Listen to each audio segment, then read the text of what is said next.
Hey, everybody, Joshua Phillips here at Churchill Mortgage coming to you with my Friday market update.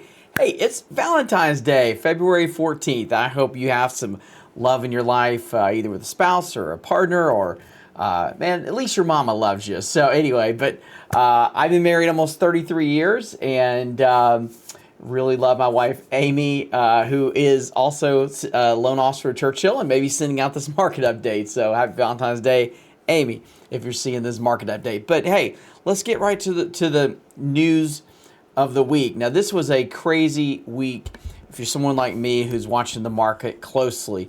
So it all started really on Wednesday with the CPI, the Consumer Pricing Index report. And I pulled up, as I like to do, some headlines here on CNBC.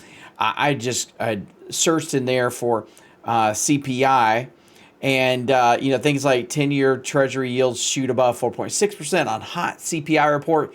We don't like the word hot. Let's see here, inflation report. CPI crashes the party, and the host for more Fed cuts dim as Powell notes what the hot CPI report means. It was not good. It was not good. And so if we come over here to the mortgage-backed security chart, which I always like to use just briefly, mortgage-backed securities are where mortgage rates most directly derive their value. And this is a mortgage-backed security chart. Green is good, red is bad, and the higher the security price, the better mortgage rates are doing. And as I've said a million times on these videos, this is what every loan officer, good professional loan officer in America, has up on their screen every day at work as we keep an eye on the mortgage-backed security market. So again, red is good, green is bad. So when we left off last week, we were sitting just below the 100-day moving average. And man, the week did not start out good. It was red candle. And then Wednesday was the CPI.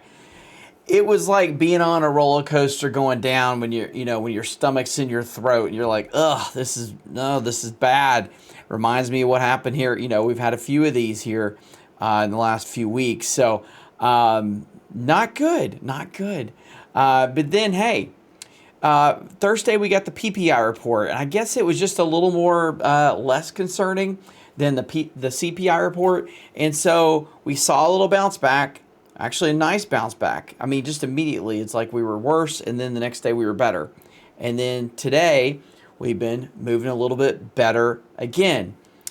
Now, we kind of ended the week about where we started, or where we ended last week. So, sometimes I'm like, what am I sharing? Because it's just one of those weeks where we're down, then we're up. And probably mortgage rates are pretty much exactly a spot where they were last week, but a lot did go on during the week. And I think this really just reflects a lot of what everybody's trying to figure out in the government, in the economy. What is happening as Trump and his team and Doge are moving fast and doing a lot of things and talking about, tariffs and it's like, what is all this going to mean for the markets? I mean, he has talked a lot about wanting to bring mortgage rates down, wanting to bring the 10-year Treasury yield down. And hey, while we're talking, let's just pull that up here. I often will say that the 10-year Treasury yield is something that you can check. And we want that to actually come down. So we want the Treasury yield to come down. And it has come down a little bit. This is actually a year look. But from where it was back, a month ago, we're actually seeing a little bit of improvement. So we're a little bit of a downtrend. A long ways away from where we were last September. We've talked about that. Last September is when mortgage rates really started to get good. We can look back here. Let's pull up a year chart here. Yeah, so that's when mortgage rates were really getting good, around last September, before the Fed started cutting the Fed fund rate. And that just, for whatever reason, just caused things to not do well and mortgage rates to go up.